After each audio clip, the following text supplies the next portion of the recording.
Thank you very much. My name is Don Stephenson. I am a candidate for school board. When you get your ballots, there's going to be one seat for school board that you're going to see. There's only one seat open now at this point.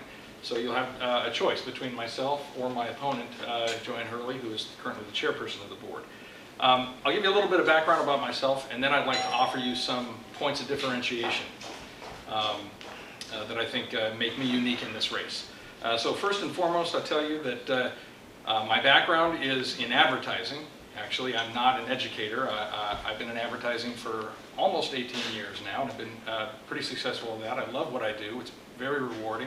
My wife and I work hard to raise our 4 children. We live here in Land O'Lakes, and we're actually recent transports to Pasco. We've been here about 2.5 years now, but we absolutely love it. And I'll tell you, having children in our school district, that was what interested me in the school district to begin with. I actually started out late last year looking to see if there was a candidate for school board that I could get behind personally, because I've been involved in politics for many years at a grassroots level. But once it only took a cursory glance for me to realize that instead of helping, I needed to do something about some of the leadership that we have, particularly in my district, District 2.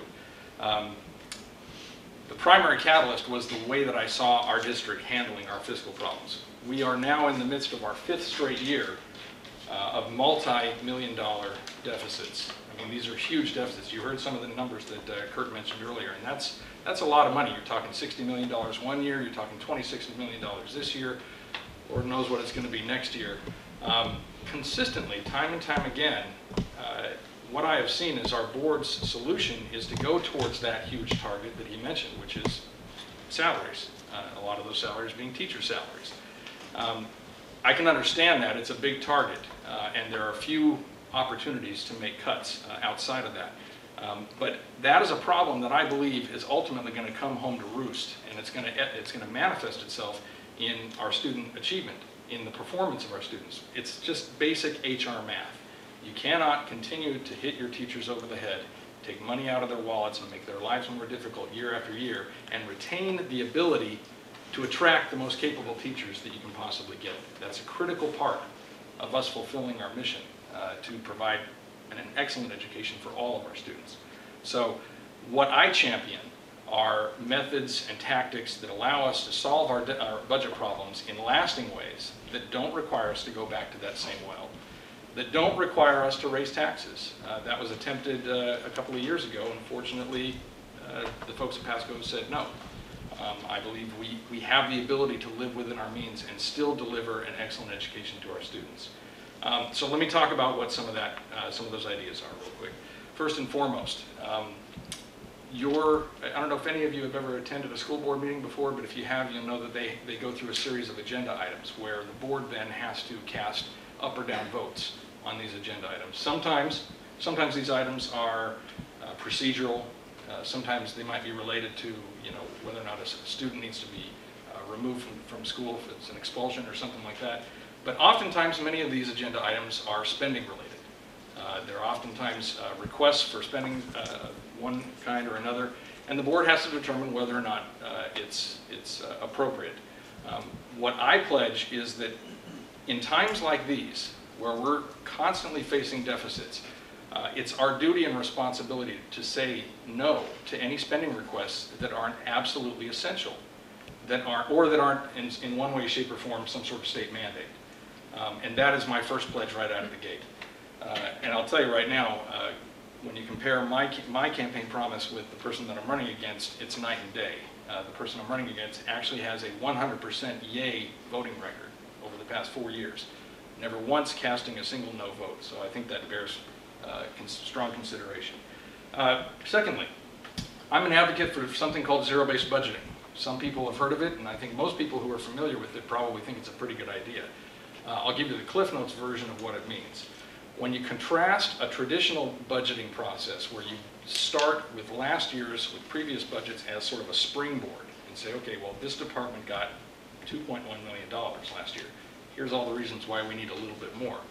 Instead of doing that, you start from scratch. You scrap any previous numbers and you say, we're going to start from scratch, we're going to go line by line on this budget, and we're going to have to justify how every dollar that's being requested ladders up to that particular department's mission.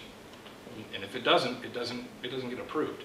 Zero-based budgeting has proven to be an excellent method for identifying and eliminating waste and duplicate efforts. So I'm a big champion for that. I'll tell you this, it's not easy.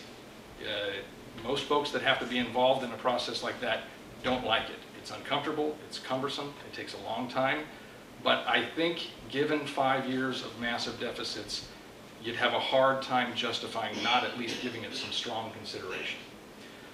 Something else that I would like for our board to take a look at that can also make a huge impact, potentially, is privatization of some of our services that are non-instructional. And when I say non-instructional, I'm referring to things such as transportation, custodial work, groundskeeping.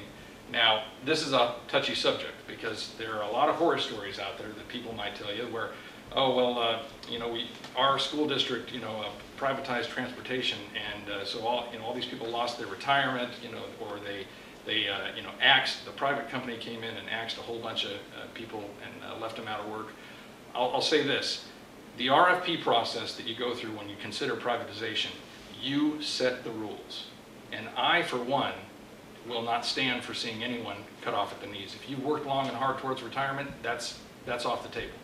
I would like to see a sliding scale provided to us by some of these vendors who might come in and handle some of these services for us, where if you've worked towards retirement, you're not cut off. Salaries also. Don't believe the myth that all of a sudden if you privatize, suddenly everyone's making half of what they made before. In many instances, you might actually be able to earn more as a service employee with a private company. All I'm saying is that it is worth a in-depth investigation by our board to see if the pros outweigh the cons for privatization.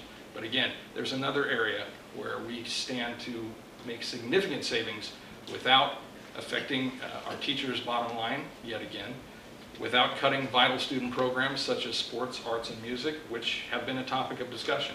Now, granted, they're not as important as our core subjects, but I believe, as I'm sure many of you believe, that they do make up an important part of a well-rounded education.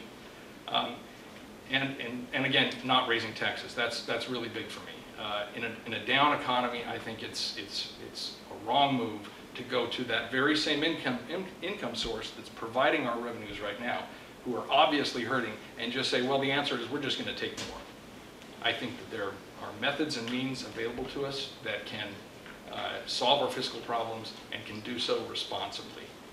So that is the primary platform of my campaign, and I'm not ashamed to say it. It's actually one of the biggest responsibilities that the school board has. And with regard to who's in charge, the school board or the superintendent, I'll say it's an excellent system of checks and balances that we have. The superintendent is definitely in charge of the individual schools and ensuring that the principals, that they have what they need and that they're doing their jobs right. And I think it's definitely important for school board members to understand those boundaries. We have to be able to give the superintendent the leeway to do their job. So again, my name is Don Stephenson. I'm running for school board, and I hopefully look forward to your vote on the 14th, which is, by the way, where this race ends, is right at the primary.